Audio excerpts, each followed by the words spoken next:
अस्सलाम वालेकुम नाज़रीन, नव्हां ॾिसी रहिया आहियो सिंध वॉइस जो प्रोग्राम सिंध मॉर्निंग। मां आहियां जी मेज़बान यसरा हूं। तव्हां सभिनीनि खे अव्हांजे पंहिंजे प्रोग्राम में दिल जी गहराइनि सां मां भली कार चवंदमि। जी नाज़रीन, जीअं त असांजे फॉर्मेट तव्हांखे ख़बर आहे प्रोग्राम जो, त असां हिकिड़ी ख़बर अव्हां सां शुरू में शेयर कंदा आहियूं ऐं उहा ख़बर अॼु जेका मां अव्हां सां शेयर करे रही आहियां उहा आहे सिंध जे तालीमी खाते जे बारे में। अव्हांखे ख़बर हूंदी त पहिरियों त बायोमेट्रिक सिस्टम हूंदो हुयो उस्तादनि जी हाज़िरी लाइ, पर हाणे नयो सिस्टम इंट्रोड्यूस करायो वियो आहे जेको आहे face recognition attendance monitoring and evaluation जे नाले सां हिकिड़ी ऐप, जेका फ्रेम्स जे नाले सां हिकिड़ी ऐप आहे, उहा इंट्रोड्यूस कराई वई आहे। इन सिलसिले में असां सां ॻाल्हाइण लाइ मौजूदु आहिनि प्रोफेसर सिकंदर अली कल्होड़ो साहब, जेके पाण हिकु तालीमदान आहिनि ऐं इन मामले ते ॻाल्हाईंदा त आख़िर इहा जेका ऐप आहे इहा कीअं कमु कंदी ऐं छा इन सां 100% जेका हाज़िरी चइजे उहा उस्तादनि जी यकीनी बणिजंदी आहिनि। अस्सलाम वालेकुम सिकंदर साहब। वालेकुम अस्सलाम। वॾी महिरबानी अव्हां सिंध वॉइस खे वक़्तु ॾिनो। सिकंदर साहब, सिंध जी तालीम खाते जे पारां ॻाल्हि कजे त बायोमेट्रिक सिस्टम खां वठी जेका हीअ नई ऐप इंट्रोड्यूस थी आहे फ्रेम्स जे नाले सां, तव्हां छा था सम्झो त इन सां उस्तादनि जी जेका हाज़िरी आहे उहा 100% यकीनी बणिजी सघे थी या बणिजंदी? बिस्मिल्लाहिर्रहमानिर्रहीम। तव्हांजी वॾी महिरबानी। हीउ तमामु हिकिड़ो अहम सवाल तव्हां पुछियो आहे। पहिरीं ॻाल्हि त मां तक़रीबन 36 साल मुंहिंजी सर्विस आहे, मुंहिंजी डिपार्टमेंट आहियां ऐं मुंहिंजी हिन वक़्तु government pilot higher secondary school लाड़काणे में आहे, जेको सिंध जो वॾे में वॾो तालीमी इदारो आहे। जंहिंमें राउंड अबाउट 140 जे लॻभॻि टीचिंग स्टाफ आहे ऐं मिनरल स्टाफ जुदा आहे।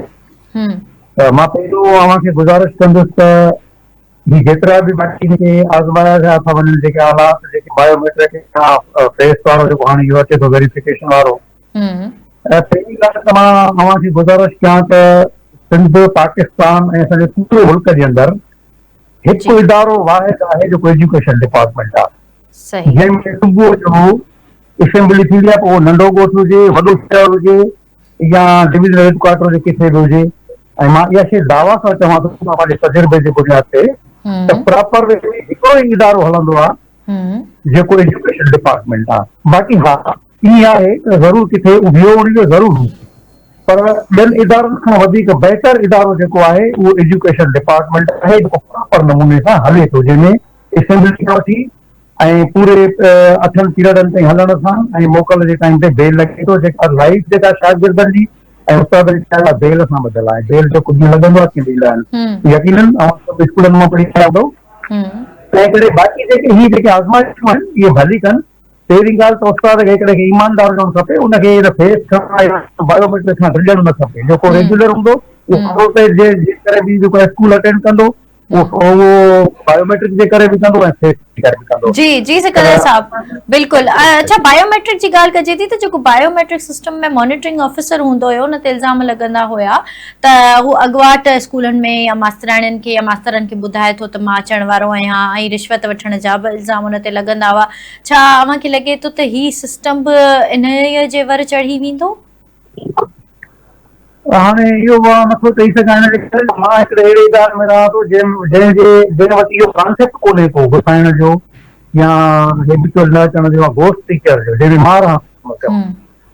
उन्हनि मूंखे 36 साल थी विया आहिनि, त हिते अहिड़ो को कॉन्सेप्ट कोन्हे को। हा, बाक़ी ही मुल्क तव्हांखे ख़बर आहे, पाण खे तव्हां पाण सम्झो था हिन ॻाल्हि खे, मुमकिन आहे ऐं ढोल हूंदा ऐं लीकेजिस हूंदियूं, ऐं पोइ जेकॾहिं इहे लीकेजिस महसूसु कयूं आहिनि त पोइ जेकॾहिं हे फेस वारो जेकॾहिं ईंदो त तॾहिं बि साॻी ॻाल्हि वरी थींदी।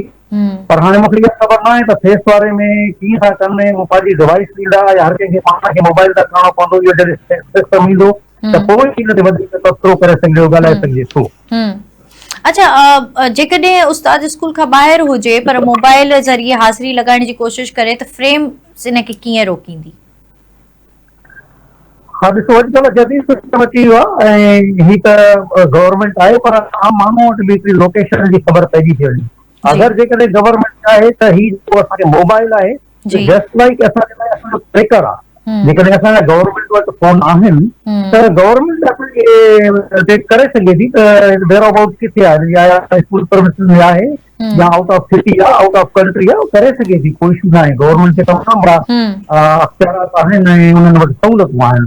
पर मुंहिंजो वरी बि ख़्यालु इहो आहे त जेकॾहिं जेको एजुकेशन इदारा आहिनि उहे मुंहिंजे ख़्याल में बनिस्बत ॿियनि इदारनि सां बहितर हलनि पिया। बेहतर आहिनि, पण बिल्कुलु। गवर्नमेंट इदारनि खे थोरो बदनाम करण जी इहा कोशिशि की आहे त घोस्ट टीचर आहिनि वाट्स ओवर। मूंखे मां तव्हांखे ॿुधायां, माफ़ कजो त घणे में घणी जेका तनक़ीद थींदी आहे उहा टीचर्स ते थींदी आहे, उहा एजुकेशन ते थींदी आहे। ॿिया इदारा तव्हांखे ख़बर त केॾा सुठा था हलनि।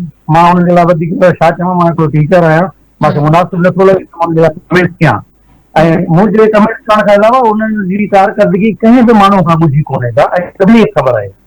ऐं हूंदे बि इदारो वाहिद इदारा एजुकेशन इदारो आहे जेको प्रॉपर नमूने सां हले थो। सुबुह जो हुनजी पूरे 8 वॻे सिंगल थिए थी, कंहिं सां डुकी डुकी पहुचूं था, शागिर्द पहुचनि था, ऐं बिल्कुलु इज़त बि आहे। ही मुल्क कीअं थो हले जेकॾहिं एजुकेशन न आहे, तालीम कोन्हे का। ऐं इहे असां 30 सालनि खां ॿुधंदा हुआ तालीम सिंधड़ी कोटे पढ़ाई, तालीम न आहे, तालीम न आहे। हींअर असांजे government pilot higher secondary school लाड़काने जी शागिर्द जेको सरकारी स्कूल में पढ़े थो, मुफ़्त में पढ़े थो, उन जी बिल्कुलु सिकंदर साहब। सेकंड पोजीशन खई आहे। इन खां अॻु में असां फर्स्ट पोजीशन खई आहे। जॾहिं एजुकेशन न आहे त पोइ ॿार कीअं था पढ़नि? सिकंदर साहब, सॼे निज़ाम जो सभ खां वॾो सवाल इहो पैदा थो थिए त जेकॾहिं उस्तादनि जी जेका अंगूठे जी सुञाणप मशीन थी करे, पर जेका हाज़िरीअ जी निगरानी जेकर इंसान थो करे, त छा मशीन करप्शन खे ख़तम करे सघे थी? ॾिसो, दुनिया हिन तरफ़ जदीद टेक्नोलॉजी ॾे वञे थी।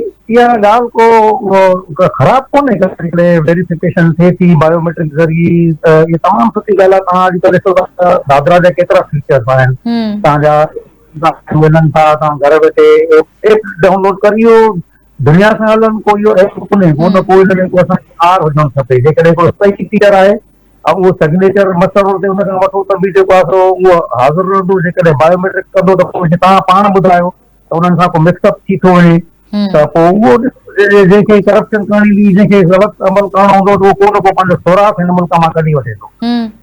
जी सिकंदर साहब, पर ॻाल्हि कजे थी जेका समूरी सिंध आहे उते अक्सर हंधनि ते इंटरनेट या मोबाइल फोन जा नेटवर्क जा घणा मसइला था हुजनि, त इहो कीअं मुमकिन आहे त हीअ जेका एप आहे, हीअ जेको सिस्टम आहे, इहो कामयाब थींदो, जो की इहो त हले ई डिपेंड ई इंटरनेट ते आहे? जी बिल्कुलु, तव्हां सही था फरमायो। जीअं तव्हां मूंखे सवेर कॉल कई त मां तव्हां सां कनेक्ट नथी सघे सुबुह जो ज़रिए, त साॻी सूरत हाल आहे सॼी सिंध में। ऐं मुंहिंजो गुज़ारिश इहा आहे त छो न तव्हां सिंध गवर्नमेंट या जेका बि अथॉरिटीज़ आहिनि, उहे छो न जेके असांजा इंचार्ज आहिनि, जेके इमीडिएट बॉस आहिनि असांजा, उन्हनि खे छो नथा पाबंद बणाइनि त तव्हां सही सिस्टम हलायो। अॻ में भला पुराणे ज़माने में सिस्टम ई हलंदो हो, माण्हू अलाए किथे किथे हुया। जेकॾहिं जेको ड्यूटी करण वारो हूंदो उहो कॾहिं ॿिन्हिनि खां शयुनि खां न घबराईंदो, ऐं उहो ड्यूटी कंदो। सिंपल सिग्नेचर जे मसलो ते करणी हुजे या हीअं अटेंडेंस हुजे, उहो बिल्कुलु बिल्कुलु। सिकंदर साहब, एज़ पर अनाउंसमेंट ही सिस्टम जेको आहे इहो पहिरियों 6 ज़िलनि में शुरू थियण वारो आहे या शुरू थी रहियो आहे, ऐं जेकॾहिं शुरू में ई जे ही सिस्टम नाकाम थो वञे त पोइ इन जो ज़िम्मेवार केरु हूंदो? हुनजी ज़िमेदारी छा आहे? ज़ाहिर ॻाल्हि आहे, जेके लॉन्च कनि था गवर्नमेंट आहे, जेका इन्वेस्टमेंट करे थी, वास्तव जंहिं कंहिंखे इदारे खे ॾिनो अथनि, त उनजी ज़िमेदारी ॾिसो। जेकॾहिं को तव्हां सिस्टम हिकिड़ो लॉन्च कयो था, सभ खां पहिरियों उहो फ्रीक्वेंसी वग़ैरह जेको कुझु आहे, तव्हां उहो माहौल जेका सरगर्मी आहे, जेके हक़ाइक़ आहिनि, उनखे मद्देनज़र रखी कबो आहे। ऐं तव्हां हलणु चाहियो था दुनिया सां, ऐं तव्हांजा हिते टावर कम था कनि, तव्हां वटि लाइट कोन्हे का, तव्हां वटि सोलर सिस्टम फेलियर आहे, तव्हां वटि स्कूलनि में फर्नीचर कोन्हे को, तव्हां वटि पाणी जा इशूज़ आहिनि, खोड़ सारा इशूज़ आहिनि। पहिरियों तव्हां उन्हनि खे हल कयो जेके तव्हांखे जेके ज़रूरत हूंदी, उहे हल कयो। किताबनि जी सप्लाई सही नमूने सां कयो, त बाक़ी स्कूल त हलनि था, बिल्कुलु हलनि था। जी, वॾी महिरबानी सिकंदर साहब अव्हां जी, जो अव्हां सिंध वॉइस खे पंहिंजो वक़्तु ॾिनो ऐं पंहिंजी क़ीमती राय खां असांखे आगाह कयो। महिरबानी।